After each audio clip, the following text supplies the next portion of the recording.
যে দেশে শ্রমের পরিমাণ বেশি মূলধনের পরিমাণ কম।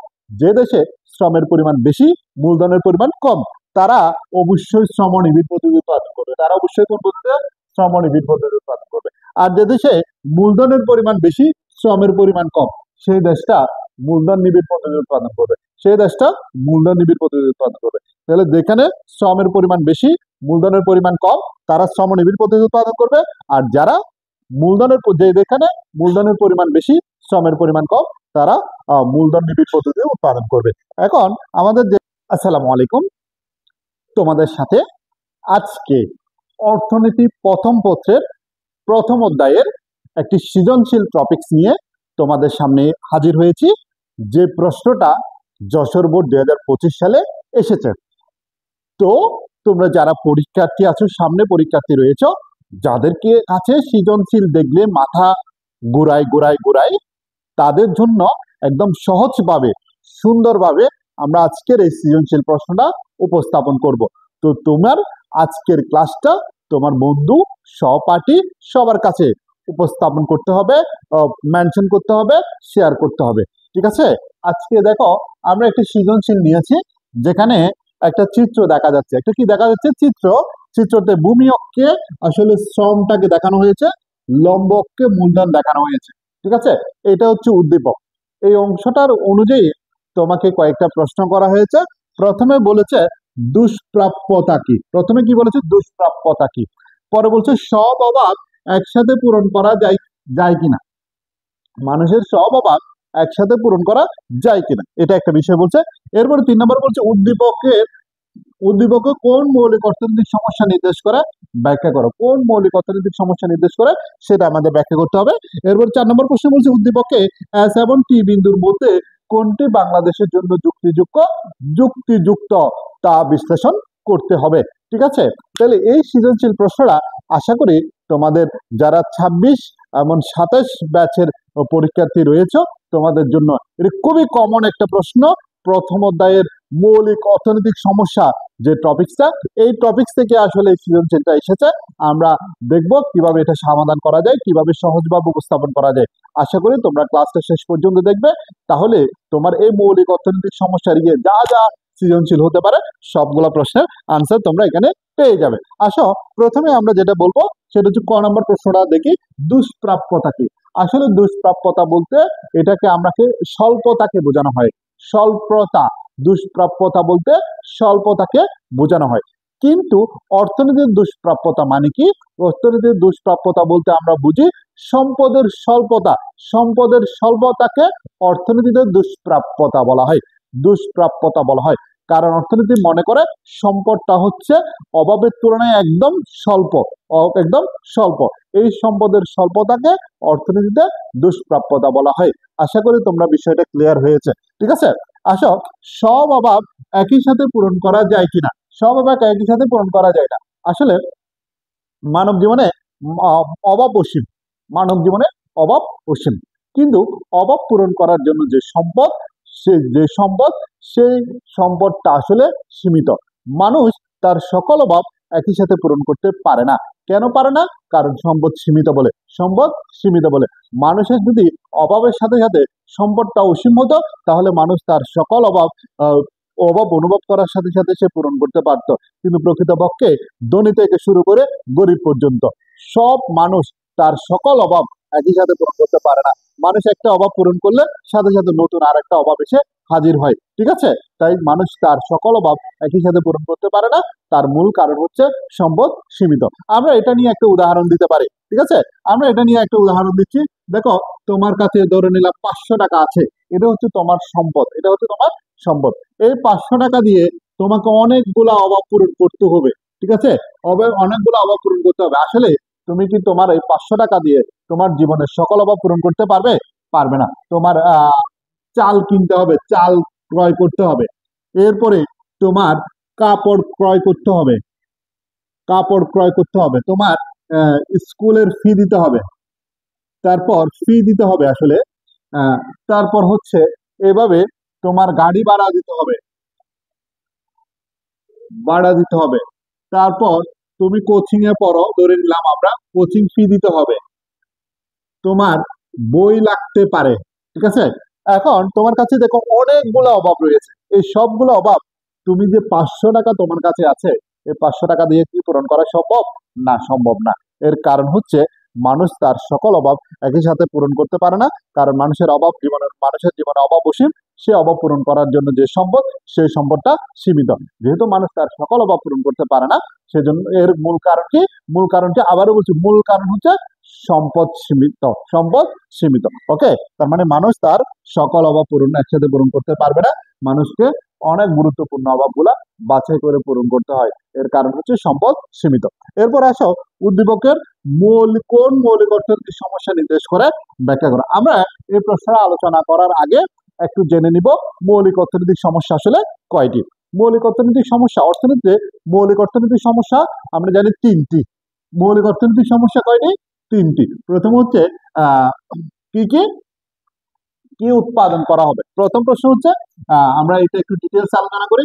কি উৎপাদন করা হবে? কি উৎপাদন করা হবে, এটা হচ্ছে 1 নাম্বার সমস্যা।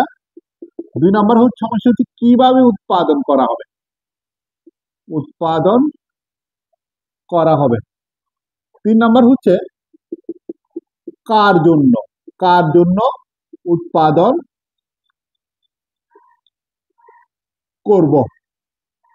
আমাদের তাহলে মৌলিক অর্থনৈতিক সমস্যা, মৌলিক অর্থনৈতিক প্রশ্ন, অর্থনীতিতে 3টা। প্রথম হচ্ছে কি উৎপাদন করব। 2 নাম্বার হচ্ছে কার জন্য উৎপাদন, কিভাবে উৎপাদন করব।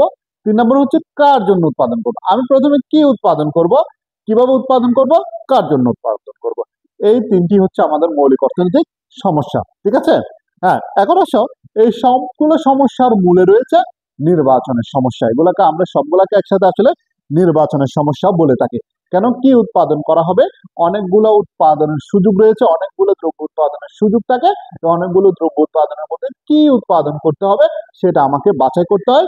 এই বাছাই করাকে অর্থনীতিতে বলা হয় নির্বাচন। কিভাবে উৎপাদন করা হবে, তারও 2টি পদ্ধতি রয়েছে। ওই 2টি পদ্ধতির মধ্যে কোন পদ্ধতিতে আমি উৎপাদন করব সেটা বাছাই করতে হয়, আর এটাও নির্বাচনের সমস্যা। কার জন্য উৎপাদন করব, এটাও একটি বন্টনের সমস্যা এবং নির্বাচনের সমস্যা। এটাকে আমরা বন্টনের সমস্যা বলবো। আমরা উৎপাদিত পণ্যগুলো কাকে কাকে বন্টন করব, কিভাবে বন্টন করব, এই হচ্ছে আমাদের কার জন্য উৎপাদন করা হবে। ঠিক আছে, তাহলে আমরা এবার আসি উদ্দীপকে কি বলছে। উদ্দীপকে দেখো, উদ্দীপকটা দেখো, ভূমি অক্ষে একটা শ্রম দেওয়া আছে, লম্ব অক্ষে মূলধন দেওয়া আছে, মূলধন দেওয়া আছে। তাহলে শ্রম এবং মূলধন, শ্রম মূলধন, শ্রম মূলধন, এই দুটো পদ্ধতির মধ্যে একটা এস বিন্দু দিয়েছে আর একটা টি বিন্দু দিয়েছে। তাহলে এই দুটি বিন্দুতে কোন বিন্দুতে আসলে উৎপাদন করব সেটা নির্দেশ করা হয়েছে। তার মানে আমাকে প্রশ্ন করা হয়েছিল উদ্দীপকে কোন মৌলিক অর্থনৈতিক সমস্যা নির্দেশ করে ব্যাখ্যা করো। তাহলে উদ্দীপকে কিভাবে উৎপাদন করব এই মৌলিক অর্থনৈতিক সমস্যা নির্দেশ করে। কি? উদ্দীপকে কিভাবে উৎপাদন করব, কোন পদ্ধতি উৎপাদন করব, সেই মৌলিক অর্থনৈতিক সমস্যাটা তুলে ধরা হয়েছে। এবার আসো, কিভাবে উৎপাদন করব। আমরা জানি পুরো পৃথিবীতে 2টি উৎপাদন পদ্ধতি রয়েছে। 2টা উৎপাদন পদ্ধতি রয়েছে পুরো পৃথিবীতে, 2টা উৎপাদন পদ্ধতি রয়েছে। একটাকে বলা হয় শ্রমনিবিড়, শ্রমনিবিড় উৎপাদন পদ্ধতি, উৎপাদন পদ্ধতি। আরেকটা হচ্ছে মূলধন নিবিড়। আরেকটা কি? মূলধন, মূলধন নিবিড় উৎপাদন পদ্ধতি। আমরা 2টা উৎপাদন পদ্ধতি জানি পুরো পৃথিবীতে। 2টো উৎপাদন রয়েছে, একটা হচ্ছে পদ্ধতি রয়েছে, একটা হচ্ছে শ্রমনিবিড় উৎপাদন পদ্ধতি, আর একটা হচ্ছে মূলধন নিবিড় পদ্ধতি, উৎপাদন পদ্ধতি। এখন আমরা কোন পদ্ধতি উৎপাদন করব সেই সিদ্ধান্ত আমাদের দেশের, আমাদের অবস্থার উপর বিবেচনা করে নিতে হবে। কিভাবে আমরা আমাদের দেশের অবস্থা বা আমাদের পরিবেশের অবস্থার উপর বিবেচনা করব। ঠিক আছে, যে দেশে আমরা বিষয়টা বলতেছি, দেখো, যে দেশে শ্রমের পরিমাণ বেশি, মূলধনের পরিমাণ কম, যে দেশে শ্রমের পরিমাণ বেশি, মূলধনের পরিমাণ কম, তারা অবশ্যই শ্রমনিবিড় পদ্ধতি উৎপাদন করবে। তারা অবশ্যই কোন পদ্ধতিতে? শ্রমনিবিড় পদ্ধতি উৎপাদন করবে। আর যে দেশে মূলধনের পরিমাণ বেশি, শ্রমের পরিমাণ কম, সেই দেশটা মূলধন নিবিড় পদ্ধতি উৎপাদন করবে। সেই দেশটা মূলধন নিবিড় পদ্ধতি উৎপাদন করবে। তাহলে যেখানে শ্রমের পরিমাণ বেশি, মূলধনের পরিমাণ কম, তারা শ্রমনিবিড় পদ্ধতি উৎপাদন করবে। আর যারা যেখানে মূলধনের পরিমাণ বেশি, শ্রমের পরিমাণ কম, তারা মূলধন নিবিড় পদ্ধতিতে উৎপাদন করবে। এখন আমাদের যে উদ্দীপকে কোন মৌলিক অর্থনৈতিক সমস্যা নির্দেশ করে ব্যাখ্যা করে উদ্দীপকে শ্রম নিবিড় উৎপাদন পদ্ধতি নির্দেশ করে, সরি, উদ্দীপকে কিভাবে উৎপাদন করব এই সমস্যাটা নির্দেশ করে। তাহলে আমরা কিভাবে উৎপাদন করব এই যে সমস্যাটা, এটার জন্য আমরা বলেছি দুটি উৎপাদন পদ্ধতি রয়েছে, একটা হচ্ছে শ্রমনির্ভর উৎপাদন পদ্ধতি আর একটা হচ্ছে মূলধন নির্ভর উৎপাদন পদ্ধতি। শ্রমনির্ভর উৎপাদন পদ্ধতিটা কি বলেছি? শ্রমনির্ভর উৎপাদন পদ্ধতি হচ্ছে যে দেশে শ্রমের পরিমাণ বেশি, মূলধনের পরিমাণ কম, তারা শ্রমনির্ভর উৎপাদন পদ্ধতি উৎপাদন করবে। আর যেখানে শ্রমের পরিমাণ কম, মূলধনের পরিমাণ অনেক বেশি, তারা মূলধন নিবিড় পদ্ধতিতে উৎপাদন করবে। তাহলে আমরা কিভাবে উৎপাদন করব সেই সিদ্ধান্তটা আমরা সহজে নিতে পারবো। ওকে, এখন আসো আমরা দেখো, আমরা উদ্দীপক অনুযায়ী যদি বলি একটু, উদ্দীপকে উদ্দীপকে আসলে ভূমি অক্ষে শ্রমের পরিমাণ দেখানো হয়েছে, মূলধনের শ্রমকে মূলধনের পরিমাণ দেখানো হয়েছে, ঠিক আছে। আর কিউ নট বিন্দুটাকে বলা হয়, এটাকে বলা হয় আসলে সমুৎপাদন বিন্দু, সমুৎপাদন রেখা। এই যে রেখাটার মাধ্যমে দেখানো হয়েছে এই রেখাটাকে বলা হয় সমুৎপাদন রেখা, যে রেখাটার প্রতিটি বিন্দুতে উৎপাদনের পরিমাণ পরস্পর সমান, যে রেখাটা প্রতিটা বিন্দুতে, এই রেখাটা প্রত্যেকটা বিন্দুর উৎপাদন পরিমাণ সমান। আমরা যদি এস বিন্দুর কথা বলি, এস বিন্দুতে যদি বলি, আমরা এস বিন্দুতে যে উৎপাদন টি বিন্দুতেও ঠিক একই উৎপাদন নির্দেশ করে, এস বিন্দুতে যে উৎপাদন টি বিন্দুতেও ঠিক একই উৎপাদন নির্দেশ করে। সেজন্য এটাকে বলা হয় সমুৎপাদন রেখা, সমুৎপাদন রেখা, যে রেখার প্রতিটা বিন্দুতে সমান উৎপাদন নির্দেশ করে। এখন দ্বারা এস বিন্দুতে যদি উৎপাদন করা হয়, তাহলে এস বিন্দুতে উৎপাদন করা হলে মূলধনের পরিমাণ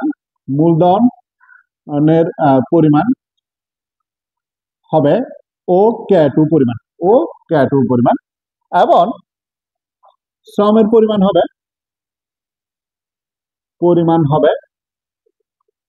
OL1 পরিমাণ।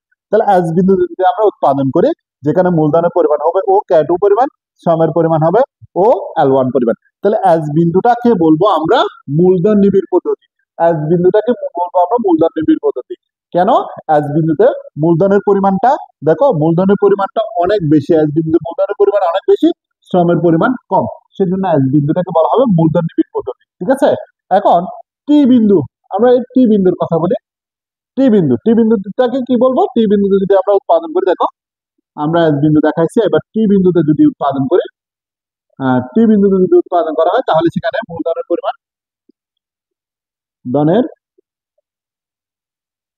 পরিমাণ ও K1, শ্রমের পরিমাণ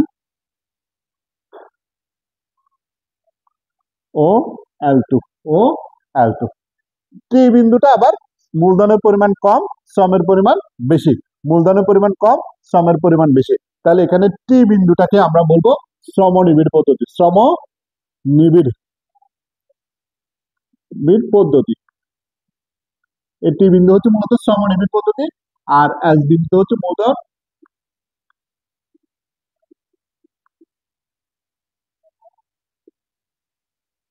পদ্ধতি। এস বিন্দু হচ্ছে মূলধন নিবিড় পদ্ধতি, আর টি বিন্দু হচ্ছে শ্রমনিবিড় পদ্ধতি। বুঝতে পারছো? আশা করি তোমরা এটা বুঝতে পারছো। তাহলে আমরা অবশ্যই বাংলাদেশের প্রেক্ষাপটে তোমাকে যখন প্রশ্নটা করা হয়েছে, দেখো বলা হচ্ছে উদ্দীপকের আলোকে এস এবং টি বিন্দুর মধ্যে কোনটি বাংলাদেশের জন্য যুক্তিযুক্ত। তোমরা অবশ্যই আনসার করে যাও, এই প্রশ্নের আনসার তোমরা নিশ্চয়ই পারবে, কারণ বাংলাদেশ এমন একটি দেশ যেখানে শ্রমের তুলনায় মূলধনের পরিমাণ অনেক কম, এখানে অনেক মানুষ এখনো পর্যন্ত বেকার আছে, কি রয়েছে, বেকার থেকে গেছে, মানে কাজ পাচ্ছে না, তার মানে শ্রমের পরিমাণ অনেক বেশি, সেই তুলনায় মূলধনের পরিমাণ অনেক কম। তাহলে বাংলাদেশ কোন বিন্দুতে উৎপাদন করবে? আনসারটা অবশ্যই তোমরা দেবে কমেন্ট করে।